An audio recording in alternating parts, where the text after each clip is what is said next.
Today we are interviewing Susie Schreiber. I thought we'd begin by introducing ourselves.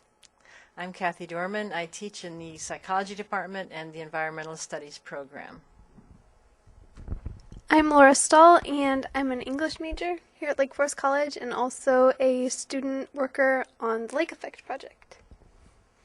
Sebastian DiClemente. I am an environmental studies major here at Lake Forest, and I am the student worker and coordinator of the Archive project for Lake Effect. And I'm Susie Schreiber. I first learned about Susie Schreiber when I was using Nancy Nichols' memoir, Lake Effect, as one of the texts in the environmental studies public health class. I wanted to take my class to Waukegan to see the Superfund sites that were mentioned in her book. When I asked around, I was told that I should contact Susie Schreiber, who was and is chair of the Waukegan Harbor Citizens Advisory Group, which we're calling CAG. True? True. She agreed to lead us on a Superfund tour, and we were all impressed with her knowledge. So, some questions for you to begin with. How did you first become involved in the environmental issues in Waukegan Harbor? That's sort of a long story. I was serving on several environmental boards in the state of Illinois at the time, and was asked by Illinois Audubon Society to replace their person on the Waukegan Harbor Citizens Advisory Group. That was in 1993. At that time, I had been working down on the Joliet Arsenal, being converted over to the now Medewa National Tallgrass Prairie. And Medewa, by the way, means healing in Potawatomi. And had obviously a fair amount of experience through that process, and it was closer to Glencoe to come up to Waukegan than to drive to Joliet a couple times a week. So that's how it all started. So 1993. That's when I first became involved in the Waukegan Harbor Citizens Advisory Group and the issues there. Yeah. Well, in terms of the the Citizens Advisory Group, how was that formed? Who formed it? When was it formed? Well, you have to go back to Teddy Roosevelt back in 1909, and he set up the Boundary Waters Treaty, which is the treaty between the United States, Canada, and the tribal nations, the First Nations, governing the water issues between Canada and the United States from the Atlantic Ocean to the Pacific Ocean. And fast forward to the post-war industrial, blooming of the Illinois lakeshore and the Indiana lakeshore, and you find lots of industries feeding a post-war economy and growing population, returning veterans, and good jobs and good industries. And then fast forward to Rachel Carson in the early 1960s and Silent Spring, and all of a sudden people started to scratch their heads and take a look at Cary and Hammond and Waukegan and say, oops. And at that time there was sort of an enlightenment of the entire North American continent. The governments of Canada and the United States looked at the issues of the Great Lakes, all five of them, and the ancillary waters that feed into them, the whole watershed, and said, we have some major problems on this 20% of the world's fresh water supply. So under the Boundary Waters Treaty of 1909, they identified 43 areas of concern on the Great Lakes that were really icky, yucky, nasty, gross, and of great concern, and that would have a direct effect on how long the stability of the Great Lakes would be a viable water use for the population that draws upon it. They identified 43 between Canada and the United States and the tribal nations. They, I think about 33 are in the United States, 33 or 34, the remaining ones are in Canada, and they set up parameters by which each of the area concerns had to set up a remedial action plan and a citizens advisory group to guide the cleanup, because each of them had different issues. I mean, some of them have overlapping issues, but each area is a unit unto itself.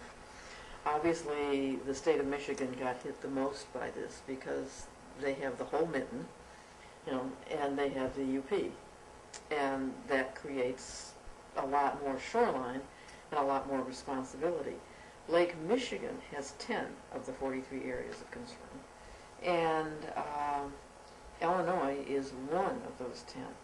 We are the only area of concern in the state of Illinois. Illinois has 63 miles of shoreline, half in Lake County, half in Cook County.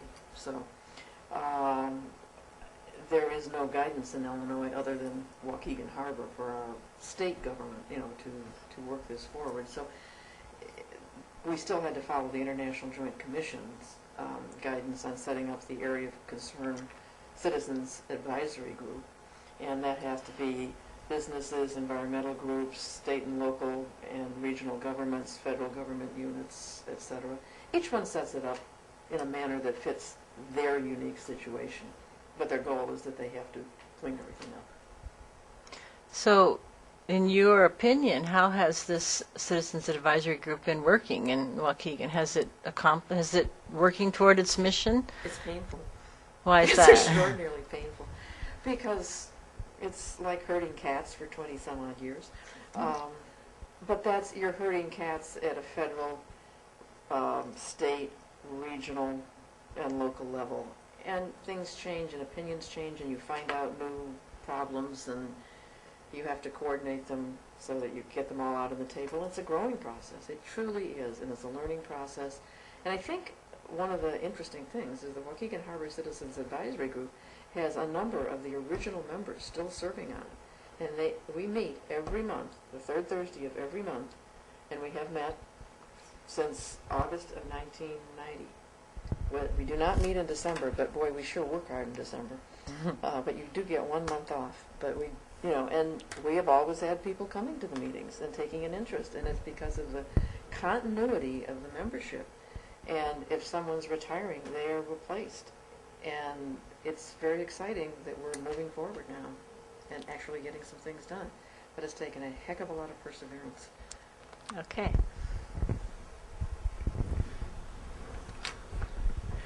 All right, I was going to ask you some questions about the Superfund sites and the toxins in them. And I was wondering if you could explain the nature of the 3 Superfund sites in Waukegan. Well, let's just make sure we have a bigger map out then, if that's what you're asking.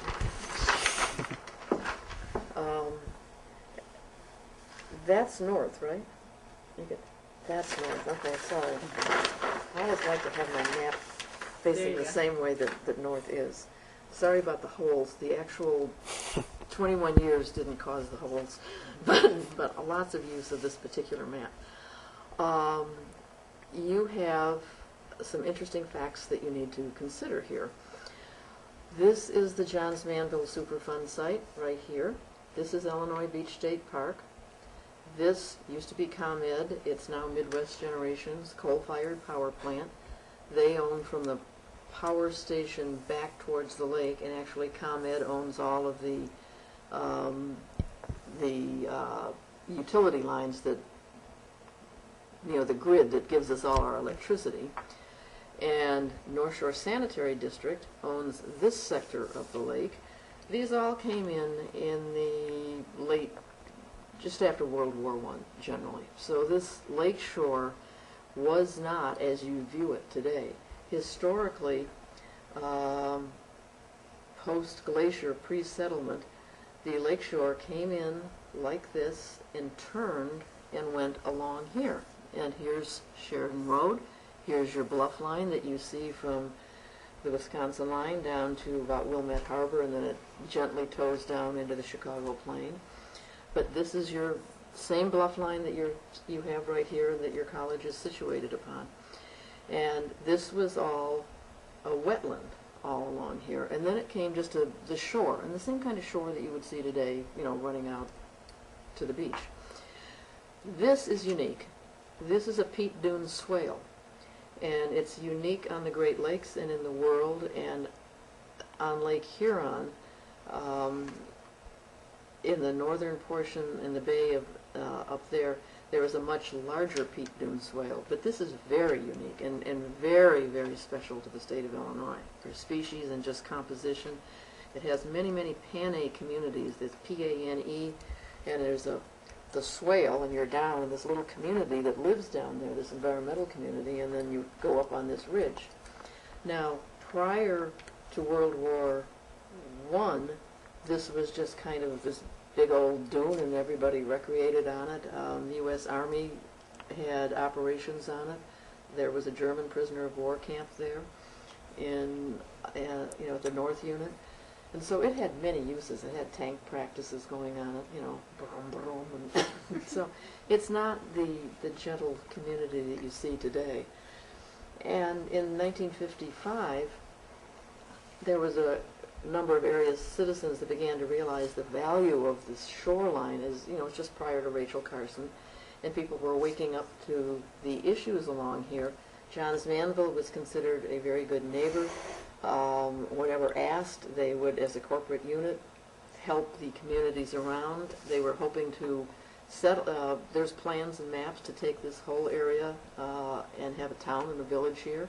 And because it was in this peat dune swale and was tended to have fires in the fall when things got dry, they said, the village of Beach Park said, could you put an asbestos road in? Because that's fireproof. So, sure, we'll put all our scraps in. So, yes, an asbestos road went in there. It's still there today. And it was used, it's used when they need to bring the fire trucks down because they can bring them and they're sitting on something that's safe. Now, this was considered good cooperation, with the development of the area. They also were asked in the early 60s, somewhere in that era, and I may be off on a few years, but this little northern section here was an add-on that they bought then, and then they were asked by the builders of the Amstutz Expressway if they could use this as a borrow pit. And they looked and said, well, gee, we're not using it for anything. Sure, you can, borrow material from there to help build the footings under the bridge and the expressway. No, it's a good neighbor thing, right? So that's what happened. The same with ComEd. They have their intake and outflow from their coal-fired plant here, and they have a pier, and this is an excellent fishing pier out here. And for years and years and years, people came from Wisconsin, because it's just a few minutes up the road, down here to fish, and the fish liked it in the winter because there was a nice warming pond. Why go anywhere else when it's nice and heated, and everything's fine. And the fishermen said, well, I can go out on a nice cold day, but I can catch fish, so came here and fished. That has since 9/11 been closed off for security reasons. But it was certainly a corporate, compatible unit for the general public to have this. North Shore Sanitary, well, everybody likes to have good sanitary service and good, good toilets and likes to flush, so that's located there. They needed to have a lot of water. Then you have Johns Manville, and that started out as Johnson Motors. And this sounds like a very good economy. You've got lots of permanent jobs for people, and Johnson Motors was making outboard motors. It was post two world wars, and motors and recreational boating and fishing was an up-and-coming industry, and they provided employment for approximately 2,000 people at their units down here. And in order to make motors, you have die-cast units, and you have to use grease and oils, and this is the old die-cast unit, this is the new die-cast unit. And remember, this is all fill, because I said, pre-settlement, this was your shoreline. In 1891, the city of Waukegan and the Army Corps of Engineers figured it was silly to build wooden docks that got taken away by ice every year. So, instead of having to run out and build a new dock for all the shippers, because they were shipping grain and wood, and this was a port that was feeding the building of Chicago after the fire, and, just the lake transportation and shipping industries. And it really was farmers, bringing their grain and materials down to the ports. So the Corps built Government Pier in 1891. That now stops the littoral drift of sand, and this began to build up. Your water plant wasn't here in 1891, it was over here on the shoreline. And this looked like just when you're down in Chicago and you see the picture of Lakeshore Drive by the Drake Hotel, and everybody always focuses, on the beach down there, and this big expanse. This, from here to here, just looked like beach, and like the early pictures of Chicago with a little teeny railroad, dinky little railroad running along it, and then the shippers, and then people who were fishermen and things like that. So all of this was kind of wetland that just sort of filled in, and somebody would say, oh, I'm building something. Oh, well, come down here and dump it. We'd like to, be able to use this land. So Johns Manville builds up, ComEd, now Midwest Generation builds up, North Shore Sanitary locates here, and Midwest Generation. You have to also understand that you had Abbott in North Chicago, a large pharmaceutical firm. And this is our whole, that plus wire mills and steel mills and things like this, but from here down to North Chicago. So they said, gee, we have waste. We have medical waste and things like that. Well, here's a wetland up here. We'll just park it right here. And I'm telling you this story because this is how you get your third Superfund site. Superfund site is Johns Manville, Outboard Marine, and then Abbott Waste. Well, we need to find a place to put it, so they relocated it to a section of the Waukegan River on the North Branch on Yeoman Creek. And others put their waste in there too. I mean, the city, the park districts, the schools, everybody. It was just a dump, okay? But it got it off the lakefront. Then North Shore Gas came in and said, oh, well, this will make a good site where we can coke. How are you going to heat and, do things like that? So this was a coking site after that. This was also General Motors owned it and worked it, and it was also a coking site. So this, lots of jobs, big name industries, all, intent on producing the American dream, post-World War II economy. And the shoreline here, if you look at the 1985 shoreline, or look at the 1945 or 1925 shoreline, it was just a little stretch of beach like this, and there'd be ladies, in their tall skirts and little kids playing in the water, but ladies were holding their skirts up and walking gently up to their knees in the water. But everything else was lake. The lake has lowered with the advent in 1891 of Government Pier. The shoreline has changed, and all of this has now become, since about 1985, a very high quality dunal area. Illinois, it's equal to Illinois Beach State Park, and it has easily accessible interdunal tide pools and things that change daily. It is very exciting. And this area then, from 1985, back to the 1920s, that's how this developed. Then in 1985, you had this, well, let's build a recreational harbor down here. So approximately 1985 to 1990, this recreational harbor was placed here. Axco Nobel is a research and development unit. It's now a international firm. As a matter of fact, 4 of the firms down here are 3 are international and 1 is national. But Axco Nobel makes aerospace coatings and does the research and development there. And they're located right by the mouth of the Waukegan River. The interesting part about Waukegan Harbor as an area of concern that you have to look at from an ecological perspective is this is a carved out harbor. The Corps of Engineers, when they built this, just built little slips in here, and that's the old slip 1, slip 2 was here, and this is the slip 1, slip 2, and slip 3, my mistake. And this is now slip 4.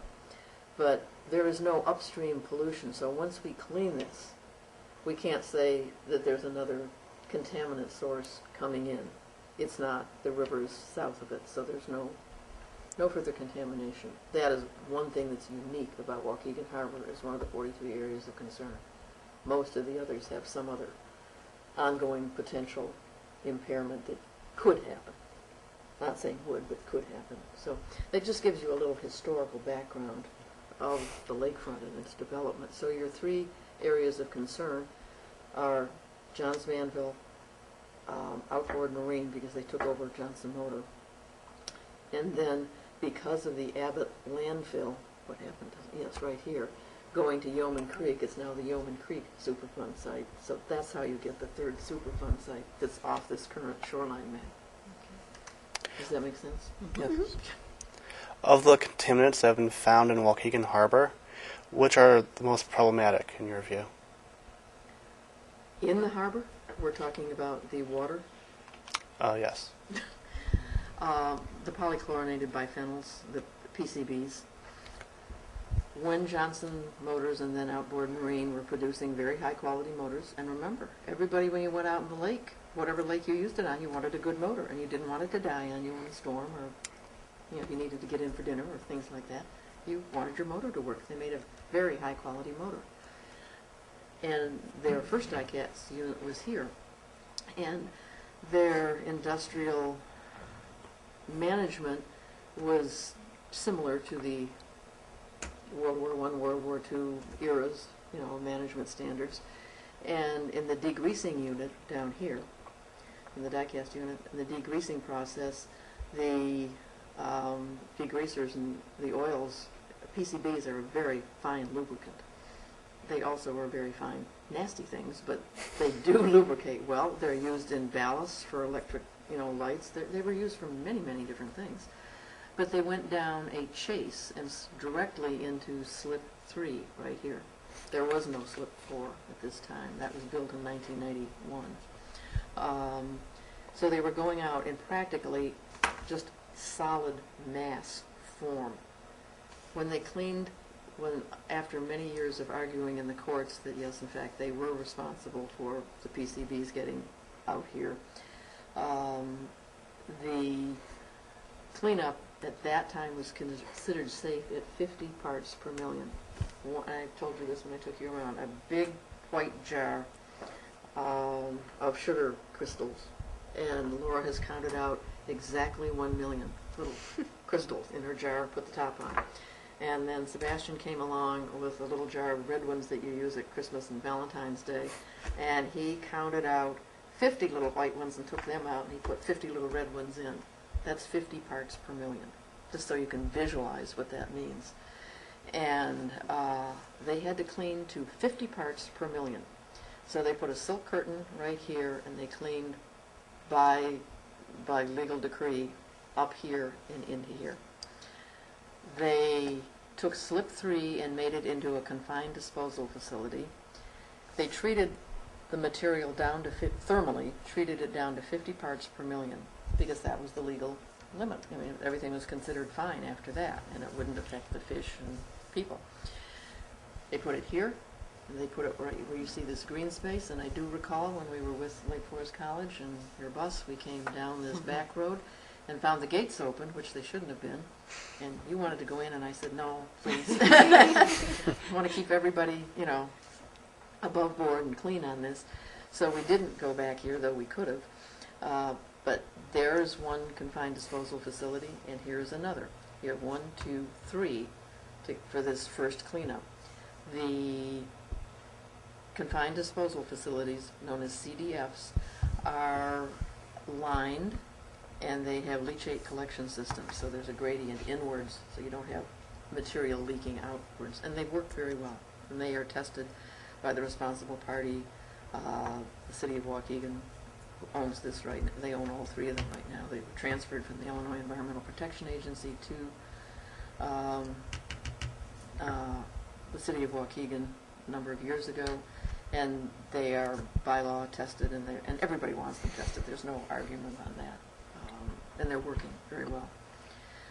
That left the remainder of the harbor, the PCBs in the harbor, and there were many other contaminants, but they were of much lesser grade. And they would come just because you had motorboats operating and ships going in and out, and et cetera, et cetera. And you had steel mills, and there was this was the tannery, the old tannery up here, and there was a tannery down here, and there were coking sites down here. So there was a lot of activity going on that you could get wind blown and just water driven and sources of contaminants. Right now, I am very, very pleased to say that as of about 2 weeks ago, the United States Environmental Protection Agency said that they are going to go ahead with the cleanup of the remainder, 200 40,000 cubic yards of contaminated material, mostly PCBs, Sebastian. And the dewatering unit will be up here. It will be hydraulically dredged. When you do it, you pull it up and you put it in great big sausages like a nylon stocking and suck it in, and then you have to dewater that. And all of that water has to go through a treatment plant. Then it is returned to the lake. It's clean gray water, but this is a accepted practice throughout North America and most of the advanced countries, in cleaning water. So you're taking all the contaminants out. And then the residual contaminated material, all of which is under 50 parts per million, will be placed up here between these two sites. So all of your PCB will be held up here and in this one site here for this particular Superfund site. But you will get just about everything out, and a clean layer of sand will be placed on this. So this will then be considered clean and meeting Lake Michigan standards. You will then not have fish eating off the substrate and the sediments, who are eating macroinvertebrates and little bits of algae that are PCB contaminated, because it moves up the food chain, not only to the people who, for sustenance, just low-income people who fish off here and use, twice a week, this is their source of fish.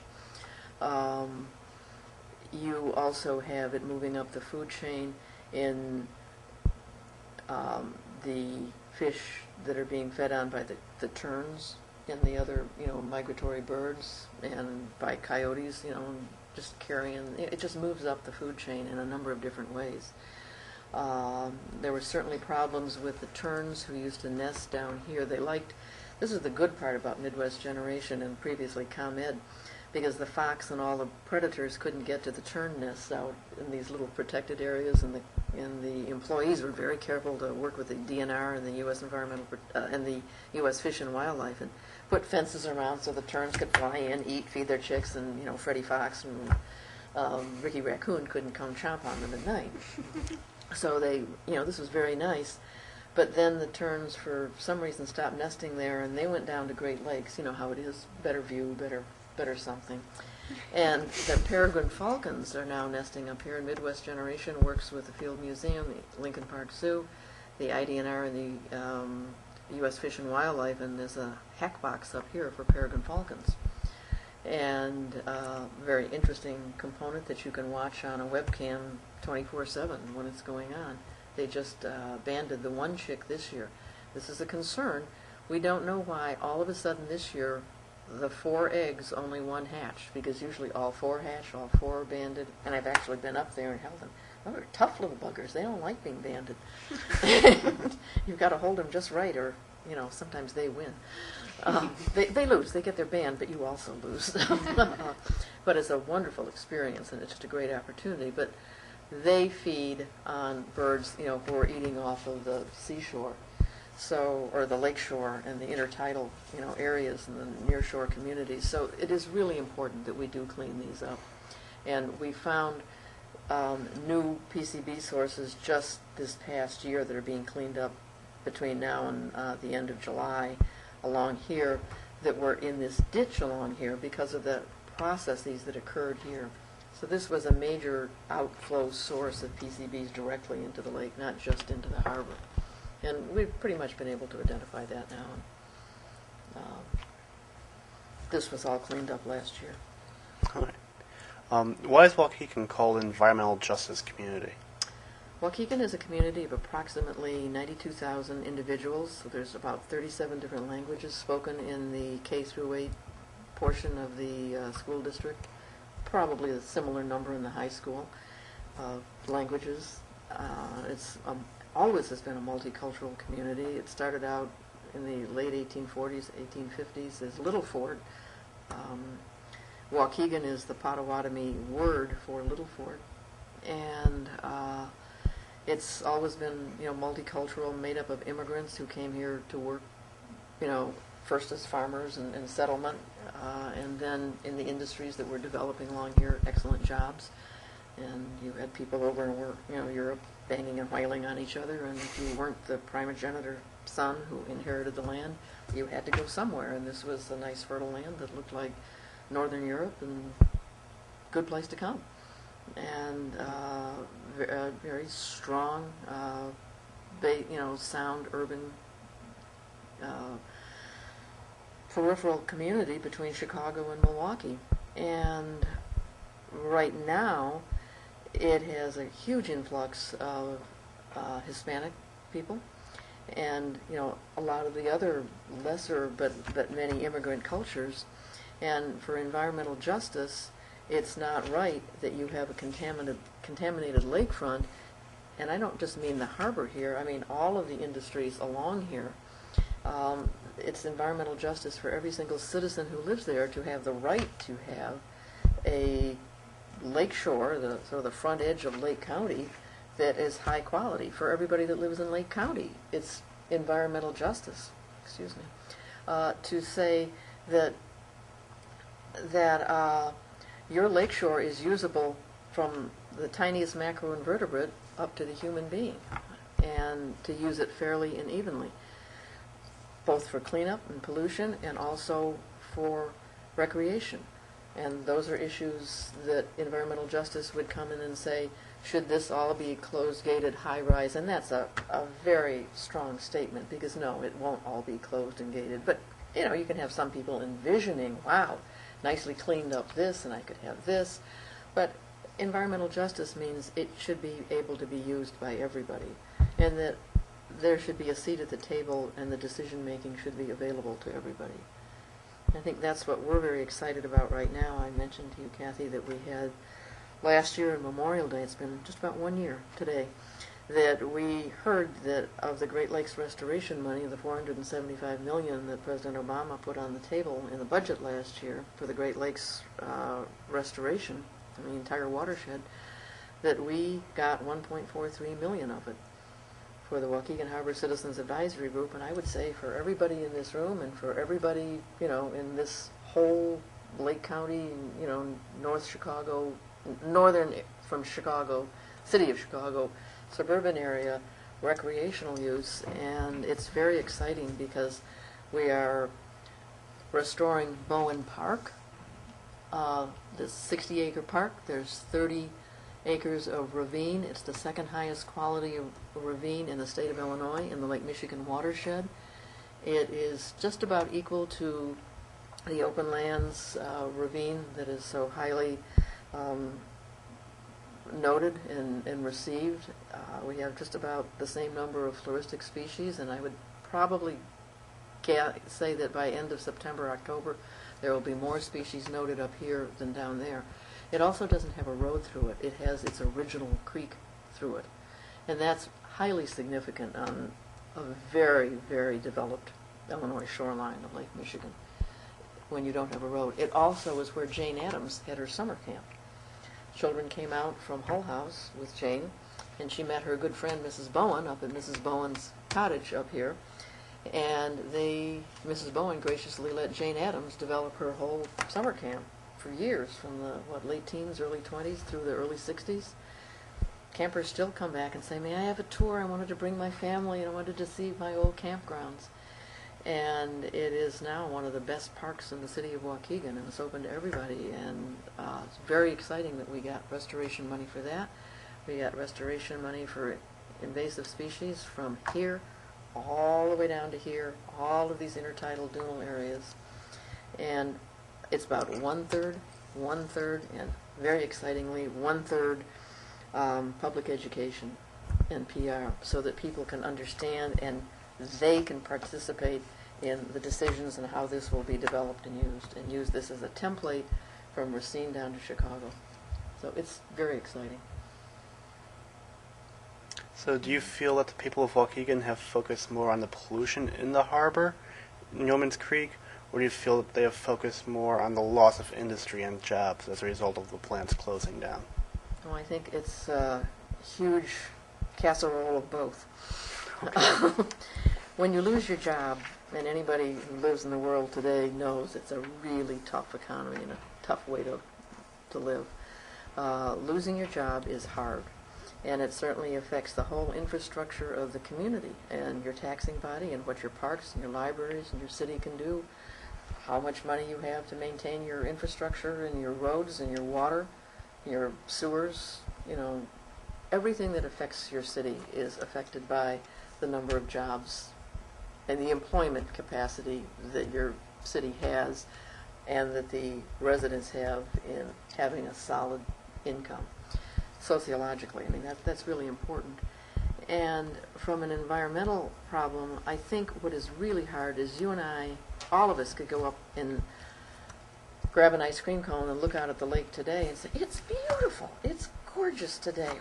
There's no trash, the lake looks blue, it's all picked up, there's no dirty barrels, everything's fine. What do you mean it's polluted? They don't understand the nature of the pollution. In the same way, in the way that Barbara Nichols was looking at it, she was looking at it from a different perspective. She was living a good life, an enjoyable life being raised in Waukegan, and so was her sister. But if you look at it today, you don't see the pollution, the residual pollution. You just see land and why can't I use it? A developer, why can't I build here? Someone else, why can't I do parasailing? Why can't I do all these things? It's all here, it looks clean, and you're just being mean. and most people don't know that the fish here are of lesser quality than they are here. Now, there's no one to say that the fish that's here this morning hasn't tromped out here and then come back in. Some happen to be near shore, little rock bass, but big old carp could go down to Great Lakes and saunter on up here for the evening and then tool up here or go down there. Some of them can be up in here. We're not saying that this is a closed aquarium, but having this cleaned with the bottom substructure, the sediment cleaned, so that wherever the fish is moving about, they have a clean place to eat, and you have a clean place to fish and to recreate. That becomes environmental justice for everybody. It is not environmental justice to say that this is government pier built in 1891 by the U.S. Army Corps of Engineers, been open to the public ever since, and still is. But if you were to privatize that and say, no, we're closing that off, that wouldn't be environmental justice. Because it means that you couldn't go up this afternoon. You could buy your ice cream cone, but you couldn't walk out there. But yesterday you could. So environmental justice isn't, by what you look like or where you live. It's what you can do and how you can use the Waukegan River, the 11.6 miles of the river, and how you can use the shoreline of Lake Michigan. It's everybody's environment. Why do you think the pollution situation in the harbor got so out of hand? Well, a lot of people had a different set of opinions and didn't want to spend a lot of money to clean it up. And, who's responsible? If you're 4 years old and your bedroom is dirty, and I don't mean dirty, but just, there's Lego and stuffed animals and, et cetera, and pillows all around, and someone asks you to clean it up, your inclination is, I'm busy, I don't have time, as a 4-year-old. And sometimes, if you're running a very good, vibrant industry, you don't necessarily want to say that, oops, mea culpa. And you also have a whole a corporate environment of, here's our dollar amount. We're making money, we're giving good jobs, and that's keeping the whole community running well. And, the argument between scientists and the rest of the world, is a PCB bad? I mean, we all, 3 of us in this room, grew up when there was a great big argument over whether the PCB was really that bad. I mean, that's why they only had to clean up to 50 parts per million. Right now, we have to clean up to less than 1 part per million. So your 50 little red sugar crystals in there are going down to 1 or less. And you get to put the 49 back. That's what, it's the argument of what is clean. We probably, back to your one of your original questions is, how did we get founded and on what precepts have we operated? This was easy to do in the courts with the lawyers. It wasn't easy, but it happened and it got done. So that part got cleaned up. What you get down is, okay, we have to clean the rest. How clean is clean? the first 7 years that I spent on the CAG, me and my colleagues were asking the Corps of Engineers and scientists and the US EPA, how clean is clean? What do you want us to clean to? Because we can't figure out how many cubic yards we need to take out until you can tell us what level of PCB contamination we should clean to. So in the early 2000, 2001, it was just when Mark Kirk was elected to the Congress of the United States, because I remember him standing out here saying, we've done it. We have figured it out. It's under 2 parts per million.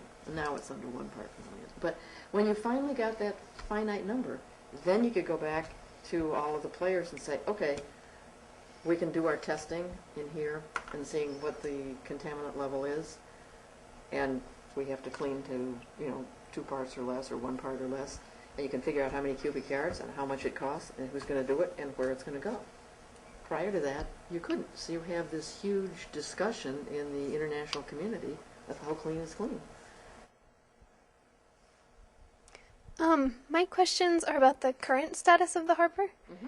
And my first question is, could you please explain the concept of a remedial action plan?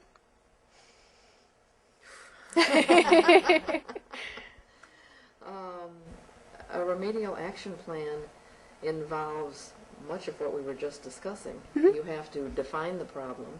You have to have all the parties who are in any way responsible at the table to agree on what the problem is.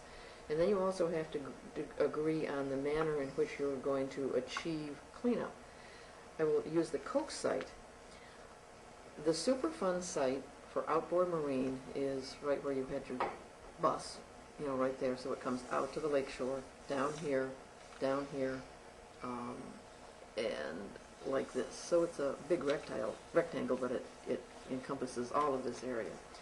I said North Shore Gas, General Motors also used this property here, prior to Outboard Marine buying it and just consolidating all of their properties. And they were coking on that site. In the early 1990s, North Shore Gas came to the table and they were extraordinarily cooperative. I mean, they wanted to do the right thing. They own this site. They have this site right here that used to be the Abbott, and they have another site down here. And they were working under the then regulations with the Illinois EPA and the voluntary cleanup. And because you were doing one action on this, well, 2 actions, but it had been tested, so we knew that it was arsenic, antimony, ammonia, very high concentrations, and you certainly don't want to put residents or just, open space, people using it, digging in and whatnot. The water table is only about 1 foot right in here, so it's very close to the water table. I mean, except this is all, shore, just accretion of sand. And they voluntarily began to clean it up, and then due to some actions that the Waukegan City Council took to coordinate, they thought at that time, the cleanup, it made it more difficult for the companies to act under the Illinois voluntary cleanup portion, so they stopped working on that site, and then were able to come in and set a cleanup program up that met the US EPA standards for the Superfund site and met the IEPA standards. And we all have to listen to them and agree on them. And they decided to do a very innovative pump and treat. And this is being done under Superfund, but they were the responsible parties, and they've never denied it. There was denial here. There's no denial here. So we're very pleased to say that as of Tuesday night, May 31st, we will stop pumping from this site. You're 2 to 3 years ahead of schedule for a very high-end bioremediation technology that's going on here. And the water, this is divided into little cells, and there's PCB pipe that's about a diameter like this in a grid under here, and then it sticks up.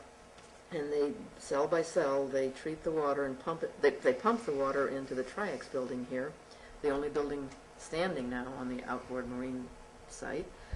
And it's treated, and there's 3 or 4 huge tanks that look like a tank farm, for gas, petroleum type unit.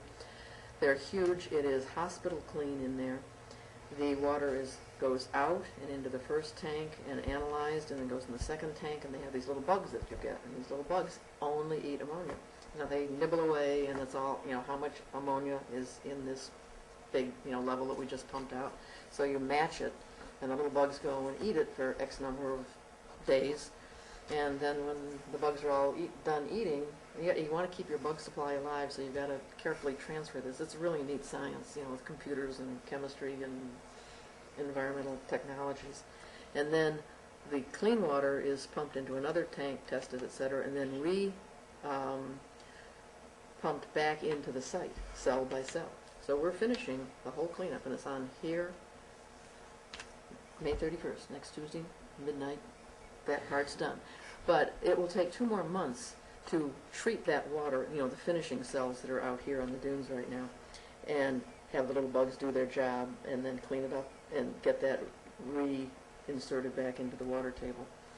Then they will dismantle all of their fencing and trailers and equipment from these 2 sites, and your beach area will not look as cruddy as it currently does. It looks like a big old construction site. This looks like a big old construction site right now, because they've taken down all of the buildings, and they have just the Tri-X building is left. But the good part, to answer your question, is the Tri-X building is now going to be used for the dewatering. So we're saving $2 million because we can use something that was very successful here, reuse it at our benefit to the taxpayer, for the pump and treat of the cleanup of the harbor. So, we have made some progress, to answer your questions. We're very excited about that. Not enough, but some. And a lot of progress has been made here. This water unit is actually tipped now down this way. I was just out there last week. This was a settling. I'm not sure why we have this. I think this came from some book. These are all gone. This was all the Johns Manville buildings, for making various asbestos products, roofing tiles, transite pipe, everything. And it located here because it needed quantities of water. So it had this as the settling basin, and so that all of their material that wasn't used in the manufacturing process, but the residual was deposited here. And there are walls around this that are made out of soil, and they're about 20 to 30 feet tall, and this is a big settling basin, so it's higher. It's a plateau that looks out over the lake. And this was all dewatered, and a tarp was sewn together very carefully. They had to figure this out for this particular site, and they sewed it, just like making a quilt, but a very large quilt on about 35 acres. And it's all stitched together, and it covers that residual sediment, from the manufacturing process, so that clean water settles on top. And that would go down to tend about the -7th for structure. You won't get much leakage through there just from the asbestos residuals. And the state of Illinois has put in a new pipe at the very edge along here, so Illinois Beach State Park and the Peat Dune Swales will not drain to this industrial canal. It will drain to the pipe, which goes to a little pump stand here and goes out to the outflow right here on the lake, or the outfall on the lake. So it won't back this up. This contaminant won't get there, and now we're in the process of working with the, parties to close off this. And Johns Manville has been cooperative for the most part, I will say. They really have. There are minor things that come along in any problem of this humongous size that you always are going to have a difference of opinion. I mean, truly you are, on land use or how to do something, and that's what takes so long. It just doesn't happen overnight. Like how to eat the pan of brownies, pan of brownies, and it's simple. All of us in the room can figure out how to eat the pan of brownies pretty quickly. With little, question as how it should be done. Cleaning up a site like this or a site like this, or even this site right here or the tannery site. These are all very complex problems, and you can't take them on all at the same time because one faces the other. So we had to deal with hydrology problems here. We have to deal with, how do you close this off? How do you make a barrier to protect this? How do you keep everything in here intact? This is the Superfund site up here, and how do you reuse this site? So these are all, and how do you put plant material on here that is not going to negatively impact this high-quality Illinois Natural Inventory area? So it's complex. And can you put this back into this site, and separate this borrow pit that never had any contamination in it from the beginning, and rejoin it to its original unit? And then it opens up all other questions about if this is your original shoreline, and here you can still see residual peat dune swale along here, and we're doing Bowen Park, and I told you how high a quality, ravine it is. It's spectacular. It also has some of the original wetlands here, and you're still getting your water and your hydrology flow here. So can we restore this whole wetland area here, and can we end up putting a bike trail here? So your question is, who's at the table? When are they at the table? When is it appropriate for which sections to be at the table? If you're talking about how to clean this, you're not talking about how to do your bike path. But now that we've got this cleaned and we're working on this, and we can look at this site, and this site's it's like, oh, now who do we bring to the table for environmental justice? How do we do it in a significant manner, and how do we look at the various users? If you're a parasailer, you need this. If you're a Blandings turtle, you need that. If you're a piping plover, you might consider something else. If you're a coyote, you might think something else. If you're a watercolor painter, you might prefer something. If you're a swimmer or, a jet skier or a biker, I mean, there are many, many, many uses, a plethora of uses. If you're a developer and you say, well, gee, I'd like this for a nice view for here. How will I be able to set to a residential community here? If you're a biker, where can I put it? There's a kayak trail all around Lake Michigan now. You can paddle a kayak all the way around Lake Michigan. But you need to have a place to come in, at night, so that if you could have a place in Kenosha or Racine, and then you could have a place down here, what facilities do I need down here? Where am I going to stay? So it gets to be in a very major planning phase, and that's where our grant is right now. That PR and public education, part of that is for these decisions. That's what's exciting. I'm really charged by that. My second question was, what was the greatest political obstacle prior to starting the remedial action? I take the fifth. I take the fifth. We have all walked a very, very long journey. There have been many differences of opinion. We are where we are today. The harbor is going to be cleaned, and we can go forward.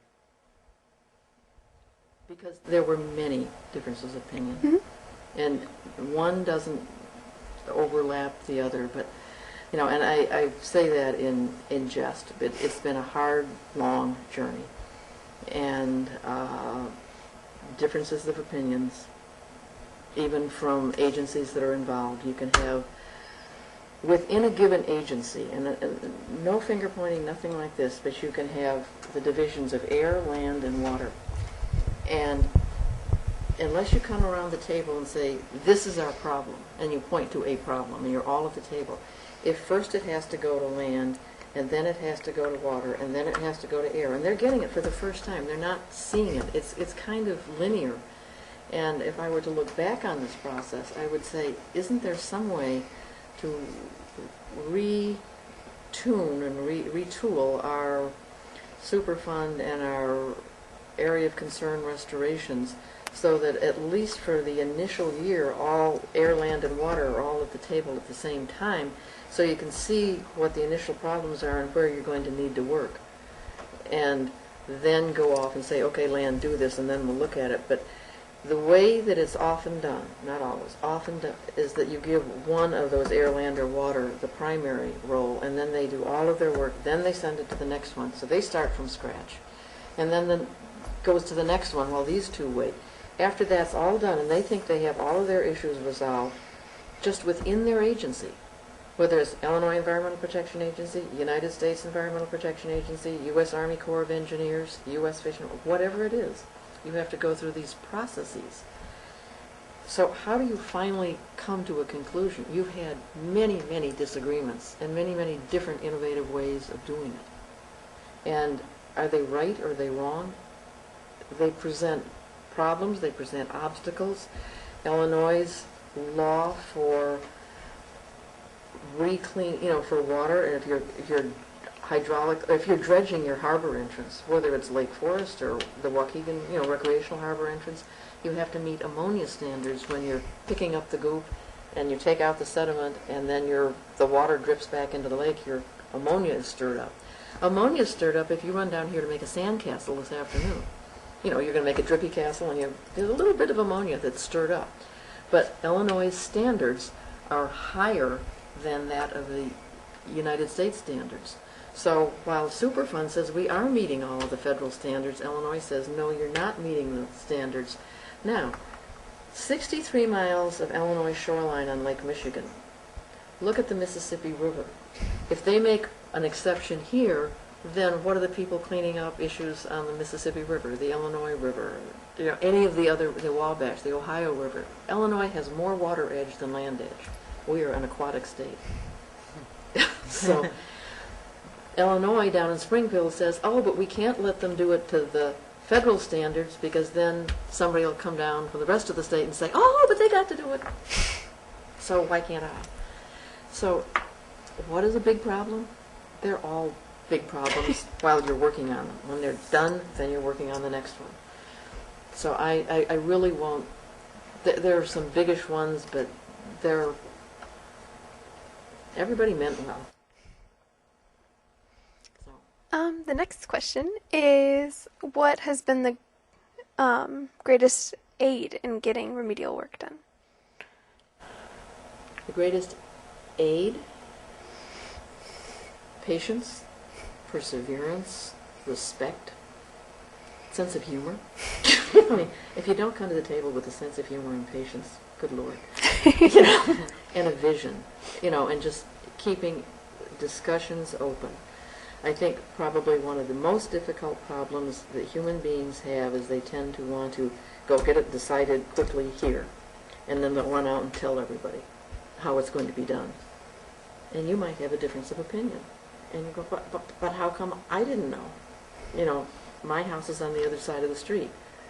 But you decided this on this side of the street because the village line happens to be here. I mean, there are communities here where some members of the family sleep in one village and because of the house and the property lines. My house, I pay taxes to Winnetka and Glencoe. But that's just the way it is. But really, the most important thing is to be able to see the big picture, to have a vision, and to see how it's interconnected. And I am so excited in our grant that the education and the public relations part of this is that it's not just for this little stretch of land, open water here, or this stretch here, and this is under national security, so, and for good reason, up here with a power plant. This is under security for a different reason. It's Superfund, but it's asbestos, so they're trying to protect you. This is under, please don't go on it because it's an Illinois Nature Preserve. All with different reasons, but from Kenosha to Wilmette, we need to have people get together and say, gee, they're spending a lot of money removing an invasive grass that is very pretty. It's a seagrass green. It's called lime grass. We're spending a lot of money removing invasive lime grass on the dунal area so the native marum grass can, it's there, but it's being moved out by the lime grass. We have people from Lake Forest down who are running out and buying the lime grass because it's prettier on their lakefront and when they look down from their deck or their swimming pool. So, the mayor said, well, gee, now there's an industry. We could start selling that. Not only, we're removing it here, we won't destroy it, we'll just sell it, to the folks down here, and they can have the invasives. That is still going to seed, it's not wise, but those are some of the issues that we face. But we look at it from a bigger picture right now, and that's what's exciting. I mean, you could be sitting at the table helping make the decisions. There's absolutely no reason why you couldn't. More generally, what still needs to be accomplished at Waukegan Harbor? At Waukegan Harbor or in the Waukegan extended area of concern? At Waukegan Harbor. Okay. At Waukegan Harbor, then we're defining this area right here. We're not talking about anything north of here, and we're not talking about anything south of here. This was all Diamond Scrapyard, and it's under, possible development. There's issues there.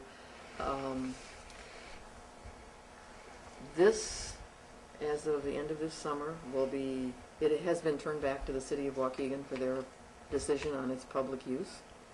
This area here, the Coke site. Bombardier has decided to accept the invitation of the governor of Wisconsin and move the last residual remnant of their unit up to Pleasant Prairie. And they will not be here. That's a research and development unit. They took over this portion of the old outward marine unit, and they're only using the first third of the building, and this is where the first clean two-stroke motor was developed in the world, right here, about 1999, somewhere in that neighborhood, maybe off a year or two. But it wasn't developed overseas, it was developed right here. Unfortunately, with all the bad press, that wasn't a noteworthy thing. I think it's rather nice to think that here in Waukegan, that the research and development went on right here for the world's, first clean two-stroke engine. That unit is going up to Pleasant Prairie. This site now has to be analyzed because you don't know what plumes may have gone under here because it's covered. When we pulled off the cement floor here and peeled it back and removed it, the trichloroethylene plumes and the DNAPL plumes and the extra holding tanks and some PCBs that we found in these extra places after you were able to peel back the foundation, there was extra contaminants. So to tell you exactly, I can't be absolutely accurate, but I can tell you on this site, after Bombardier moves, then this whole building site will need to be analyzed for reuse and what might be under it. This site is open to development by the city right now. I mean, they can begin the planning. They will have to settle their disagreements between how much Larson Marine owns of this and how much the city owns, and it all came in with this settlement because Larson had to give up slip 3, and they were given slip 4, but they also had boat storage area around there, so they've taken areas here that they claim was part of the settlement, and the city has a difference of opinion. They have to settle those opinions. You need to settle where you're going to put, some of the boat storage. You have the reuse of this site, how it will be reused once the DNAPL and the trichloroethylene and the residual PCBs, et cetera, are removed from here. Because it's such a liquid site, and really, the water table is only 1 foot. And this was wetlands in 1970 right here. I mean, it's very difficult. But you will have to, perhaps, and we should know by end of June, we may have to leave some of those contaminants on site. And so reuse of the site will be very difficult, thoughtful, and hopefully in the long run, if we do it right, everyone's best interest. You can't please everybody all of the time, but hopefully bringing all the users together, and saying, what are our needs? We did this down at the Medewan National Tallgrass Prairie, and I would have to give my hats off to Joyce O'Keefe from Open Land. She did a fantastic job when she brought all the users together when you were given 225,000 acres of land and said, well, here's the part for the public, and okay, what does the public want? What do the horseback riders want? What do the hunters want? What do the bikers want? Now, how do you want to use this site? You have the, cemetery that wanted to go in down there. So when the users got together around the table and you heard what the horseback riders needed and what the bikers needed, and they both said, yeah, when yours comes and I meet them on the trail, it was like, oh, that's your problem. And everybody was thoughtful, and well, we can figure that out. And so you listen to what the needs are. You listen to the needs of the piping plover and the Blandings turtle and the parasailers. This is evidently one of the best places in Illinois to parasail, and they come up here, and it's really pretty, to see these sails up there. But they need to come down right in the shoreline, and that's where the little piping plover happens to nest, right in the near shore in the little stones. And if you're landing your parasail, you don't want to get whooshed out to the lake, and you're not looking for some teeny little gray egg that's stuck in little gray stones, And even if it's a day-old little puffball, you're looking at your parasail as you're coming down. You're not looking at a little teeny-weeny puffball. You might, even if you hit it, you might not ever know.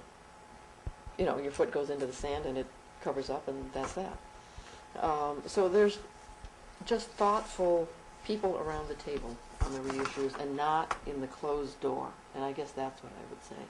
And now that people can come down and say that they can use it, they're much more able to come down than trying to ask the general public, 90,000, 92,000 people, to say, can you come help us clean the harbor? Because it looks clean to them, after all the trash barrels and, debris is taken away, it's mowed, and, so what's wrong? It's blue, they don't understand. It's the sediment underneath that needs to be cleaned. Now they're beginning to get it.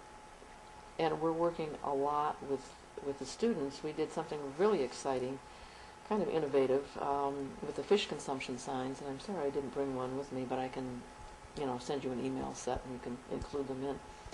A year ago, December, the U.S. EPA said, we need to get out the message of fish consumption, because really so many people fish off of here and eat it. And I said, well, you know what? There's lots of kids who just love to draw. And so I went to the school district and talked to some of the curriculum people and the art teachers, and we made up a little set of rules on one page. You need to have easily understood in 37 different languages. So your message has to get across. And we'll do this with 4th and 5th graders, because they're really open to this kind of thing. And they like to draw, and this would be kind of fun. It's not a sports team. It gives other people a chance. And we need to have you show which part of the fish is good to eat. And someone said, well, here's the yummy part. So that the kids ended up calling that the yum. That's the fillet. You chop off the head, you chop off the tail, you chop off the belly, and chop off the back fin, because that's where the fat is and that's where the PCBs collect. So once you lop off those, the fillet is left. That's the yum.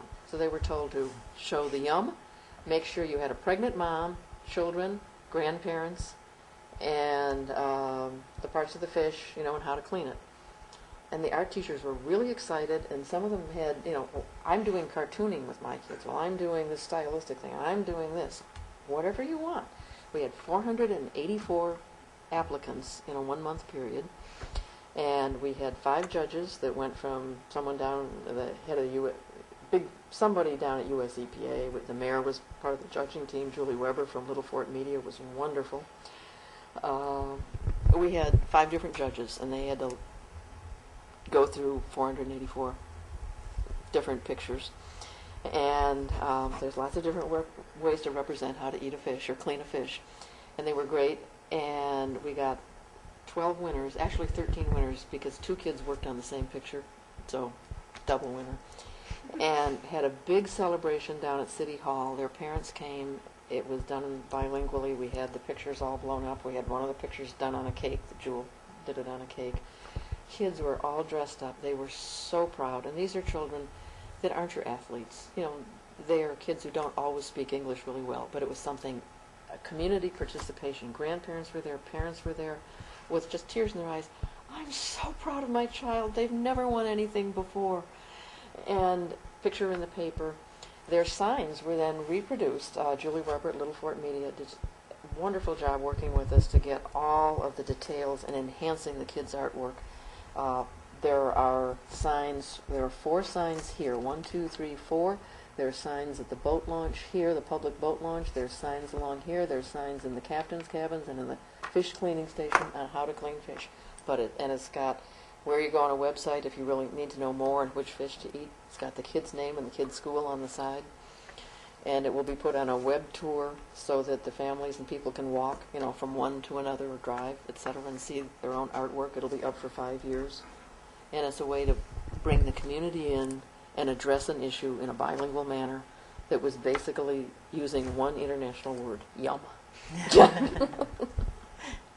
So, does that answer a little bit? Yeah. But Well, it- in the interest of Yes. time, we have Mhm. about 20 minutes. Sure. I'm going to go through some Sure. questions. Mhm. We understand that the Citizens Advisory Group has a partnership with a similar group in Russia. Could you Yes. tell us about that, please? Yes, Dr. Elena Kuzavanova, whose husband is Dr. Victor Kuzavanov. Sorry, Victor.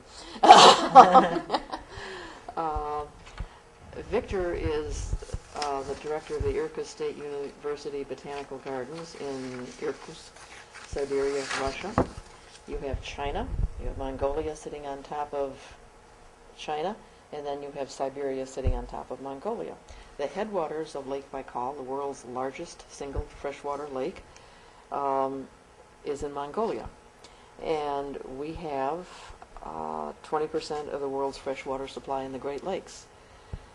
Lake Baikal was formed by tectonic plates separating, and it is still separating by about that much each year, getting wider. It is over 1.25 miles deep. You can see 40 feet down absolutely clearly. I don't care what you drop down. Look, there it goes. You know, there it is. You can see across it. In World War II, the Trans-Siberian Railroad, to shorten the distance to get arms and supplies, they just took the train and laid the track right across the lake, you know, and cut time off getting supplies, you know, and arms, etc. They don't do that anymore, but we couldn't do that on Lake Michigan. And in about 2000, 2001, I had a call from the College of Lake County. College of Lake County Biology Department was calling and saying, look, my partner was in Lake Baikal this summer on a floristic study program with people at Irkutsk State University, and the wife of the gentleman leading this troop, the professor leading this investigation and floristic study, was asking in very halted English, please, does anybody know how to clean their water in Lake Baikal? Because they had a huge Baikal paper plant at the bottom of the lake, kind of where Gary would be at the foot of Lake Michigan. Their lake is long, like ours. Here's a picture of Lake Baikal. And the Baikal's paper plant is down here. And they were very concerned because there are lots of PCBs. There are lots of PCBs coming in from the communities from Mongolia and coming off this very big river here. It outflows in the Inagra River and goes up to the North Sea. So it's very big. It has the world's only freshwater seal. Is here. It's called the Nerpa. And they were very concerned about the Nerpa, among other things, and they obviously didn't want any contamination. Their lake is 25 million years old, and she was asking for help all around the world. And so this fellow from the College of Lake County said his office partner served on the CAG. So Dick called me up and said, hey, Susie, do you think you could help Elena, you know, a little bit, give her some information on how you've gone about things? And I said, sure. And there was a quick email from her, and it was so sweet, and she knows that I had chuckled over this. But it was in halting English and said, do you put your bad persons in jail for polluting? How long do you keep them there? You know, it's very hard to put polluters in jail here. Very hard. They don't even like to acknowledge that they polluted. And that we all know. It's a worldwide phenomenon. And she was having the very same problem there. But their infrastructure was more late 1920s, 1930s, when we were at the year 2000. And that's just the pre-perestroika, post-perestroika, Russia, and Soviet Union. So their tools for identifying these things weren't quite where we were at that time. But boy, they've jumped, and they really are working very hard right now. Elena is a hydrobiologist, and her job was to measure a lot of the pollutants on the lake. So it was noted very quickly that we needed to get somebody over there, so we sent a courier over with a lot of the International Joint Commission and the US EPA materials for the Great Lakes, the Atlas of the Great Lakes, and how we went about in the late 70s and early 80s identifying our problems, and how we were addressing them, you know, especially in our 43 areas of concern, but also in some of the smaller areas that, weren't at that higher level, but still didn't want to live with their local pollution problems. So we sent a courier over. Courier arrived back after 2 weeks, just before Christmas. This all happened very quickly, and said she wants to come here really badly. And so we made that arrangement. She was here in March. On March 23rd, 2001, we signed an agreement between the Waukegan Harbor Citizens Advisory Group and the Lake by Call group, and we have had a full working partnership ever since. We have been there. She has been here. Hopefully, Elena will be back here next fall to celebrate the 10th anniversary of our partnership. Again, I would say that if she is able to come back and you would like to have her give a presentation at Lake Forest College, it'd be our pleasure to provide you that opportunity.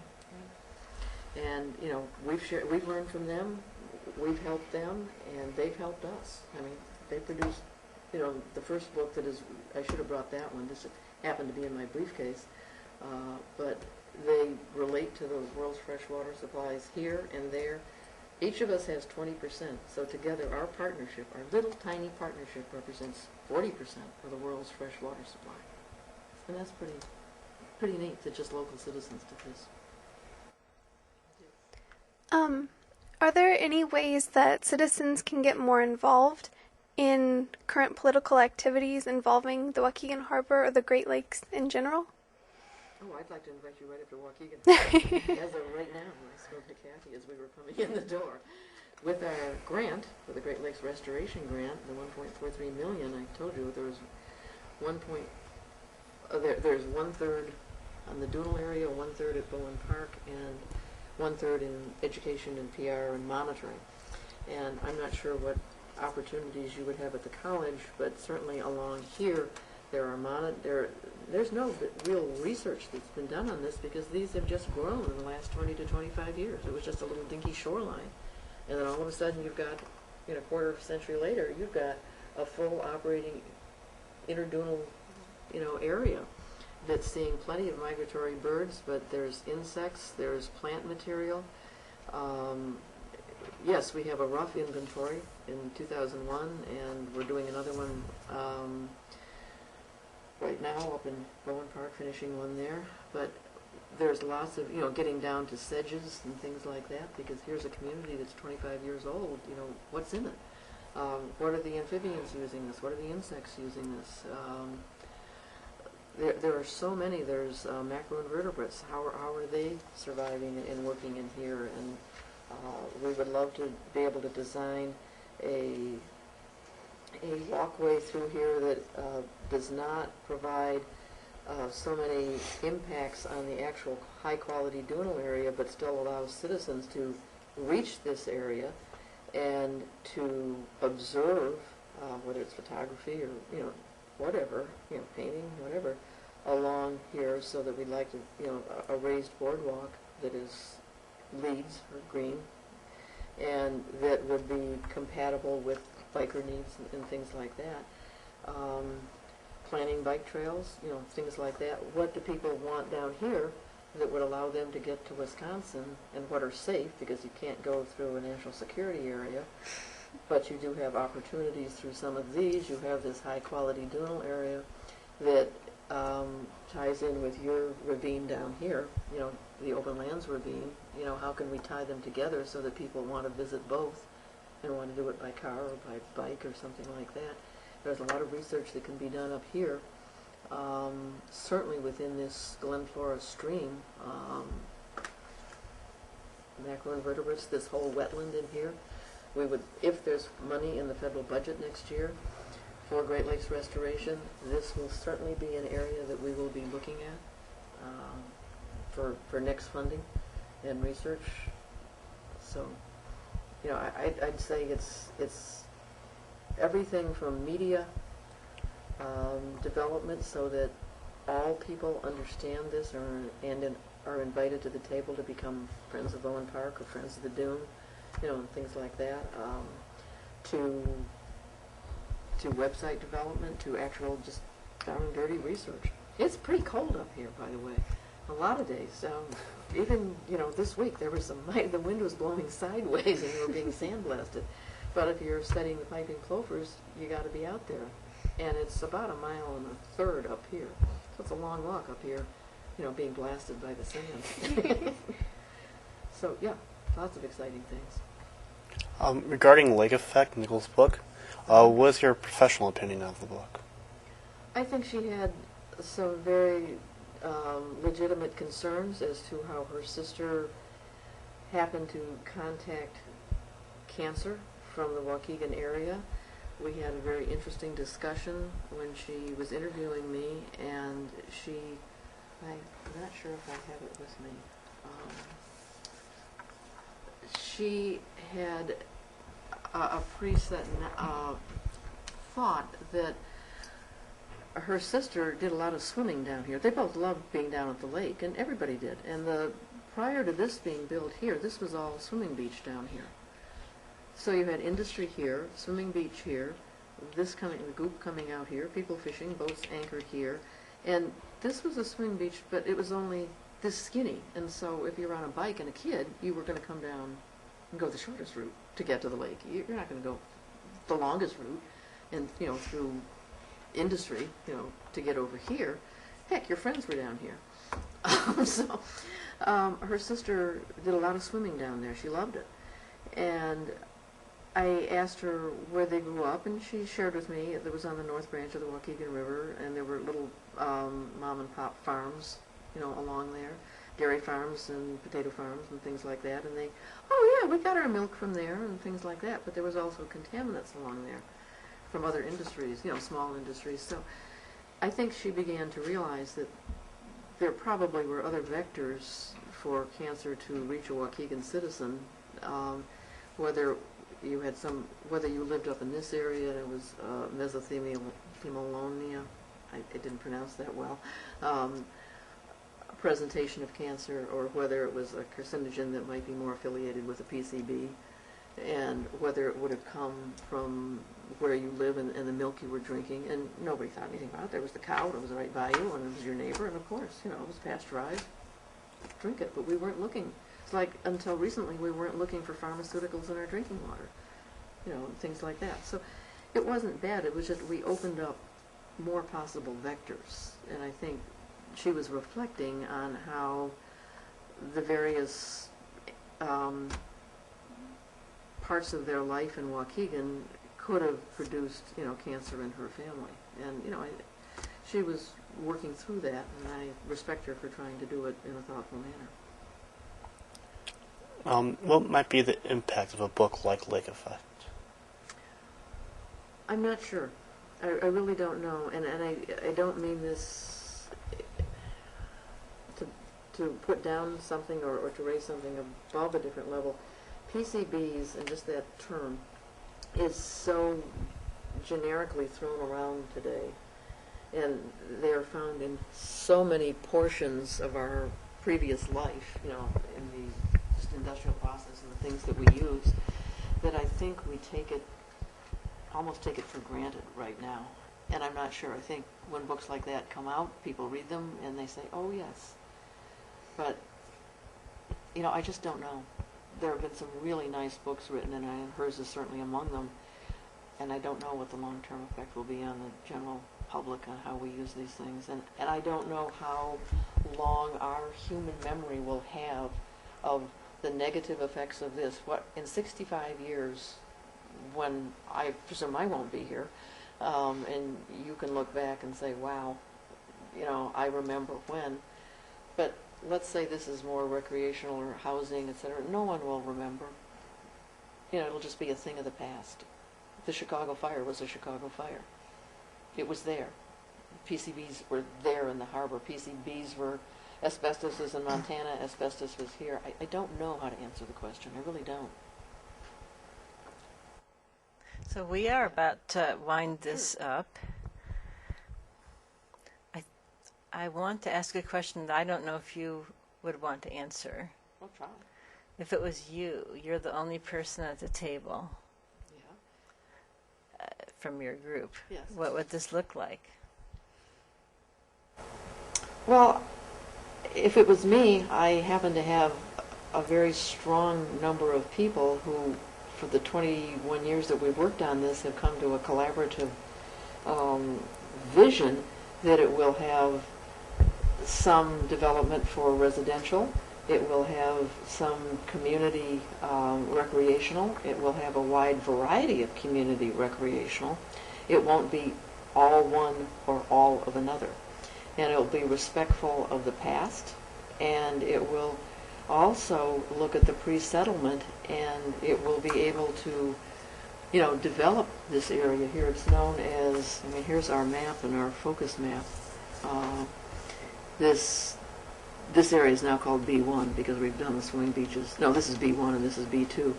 But it would provide on the Great Lakes an opportunity for visitors, for local residents to have jobs and to have homes, but it would have open space, and it really is cold up here in the winter, so you have to take those things into consideration. And so you want to put your housing most likely back where they're going to be warm, and it ties in. But it would be to, as I say, respectful of the legacy of the pollution, but reusing it so that many people can use it and enjoy it, either for your viewscape or your actual participation or for the natural habitat, because we are losing species in a very rapid, quantity, both by climate change and by the way that we handle the land. So that if we're thoughtful in our redevelopment, we will see the whole picture. And I think there's an awful lot of people at the table right now that are looking at it the same way that I look at it. So I don't have to speak just for myself. I can quite comfortably speak for quite a number of people. Is there anything you'd like to add? Is there something that we didn't ask that you would have liked us to ask you? No, what I like about what you're doing is that you're integrating the whole into the picture, and that you have to look at this from a watershed perspective. You have the Great Lakes watershed and all of the vectors that feed into the problems of the Great Lakes and the possibilities of the Great Lakes and what we have to do. It is 20% of our water supply. It's 90% of the U.S.'s fresh water supply. That's pretty significant. And right on our western edge in Illinois, the Mississippi River is the third largest freshwater river in the world. Illinois is sitting in a rather unique sector where the western edge of the eastern hardwood forests, where the southern edge of the northern pine forest, the southern tip of Illinois has the northern edge of the cypress swamps, in that area, and we're the eastern edge of the tall grass prairie. We have an enormous number of species here. So, I look at this as just, you're looking at it from a small macrocosm, and I'm looking at it from a big one, from the watershed perspective. And that's one of the things that we introduced with Lake Baikal in our discussion, is that, you can't just look at a Lake Baikal paper plant. You have to have them, at the table, but you also have to look at it, your whole watershed, and that means Mongolia and the Buryat Republic and Siberia. It's bigger than just one thing. And then we have to look at it locally from the Dead River watershed and the Waukegan River watershed, because it goes through the community of Waukegan, and just because you live on one side of the road, you can't have different rules for the other side of the road. So I like the way you're asking the questions. I really do. But, I think looking at everything from a watershed perspective, taking that away is really important wherever you live in this country. I don't care where it is. It can be any state in the union or any province. And how you look at a watershed, whether you're coal mining and taking the top of the mountain off, or whether you're tar sands, trying to mine the sands, and cutting down the forests up in Saskatchewan and areas like that to pull up a new source, because the price of gas and oil are at the point now where it's cost effective to start doing a harder type of withdrawal of natural commodities from the earth. I think we have to look at it at a watershed basis, and that's a responsibility that I would gladly hand over to you, and you can have my map. Holes and all. Well, we appreciate your time today. And we also appreciate the work you've done for this community for so many years. Well, thank you very much. It's an honor to have you here. Well, it's been fun to be Thank here. you. We would really like to have you at the table with your magnifying glasses and your research. Okay. Thank you. Okay. Thank thanks you. very You much. would? Okay, That was an hour and a half. okay, Art said no more than an hour and a half. okay. Water?